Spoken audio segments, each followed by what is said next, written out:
నోటుకొచ్చినట్టు మాట్లాడతాము, నోటుకొచ్చినట్టు ఏది పడితే అది వాగుతామంటే ఫుడ్ 10 ఒకసారిగా నోటుకొచ్చినట్టు మాట్లాడతాము, నోటుకొచ్చినట్టు ఏది పడితే అది వాగుతామంటే ఫుడ్ 10 ఒకసారిగా నోటుకొచ్చినట్టు మాట్లాడతాము, నోటుకొచ్చినట్టు ఏది పడితే అది వాగుతామంటే ఫుడ్ 10 ఒకసారిగా నోటుకొచ్చినట్టు మాట్లాడతాము, నోటుకొచ్చినట్టు ఏది పడితే అది వాగుతామంటే ఫుడ్ 10 నాయకురాలు ఉంది ఈ రాష్ట్రానికి మహిళా అధ్యక్షురాలు చెప్తారు.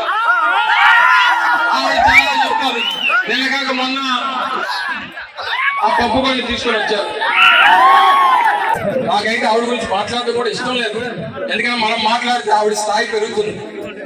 అనవసరంగా మాట్లాడాల్సిన పని లేదు. జగన్మోహన్ రెడ్డి గారికి చాలా ఎక్కువగా మాట్లాడుతుంది. జగన్మోహన్ రెడ్డి గారికి ఒక్కసారి జగన్మోహన్ రెడ్డి గారి గురించి ఏమన్నా తప్పుడు మాటలు మాట్లాడినా, భారతమ్మ గురించి ఏదన్నా తప్పుడు మాటలు మాట్లాడినా పరిగెత్తించి పరిగెత్తించి పరిగెత్తించి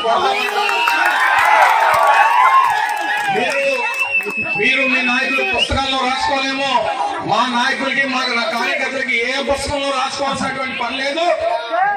ఏదైనా తేడా వస్తే పరిగెట్టించి పరిగెట్టించి కొడతామనేటువంటి విషయాన్ని అర్థమైనటువంటి విధంగా రేపు ఎన్నికల్లో ఓట్ల ద్వారా చూపించాల్సిందిగా మిమ్మల్ని అందరినీ కూడా కోరుకుంటూ మరొకసారి హృదయపూర్వకంగా పెద్ద జోగి గారిని ఆశీర్వదించమని చెప్పి మిమ్మల్ని అందరినీ కోరుకుంటూ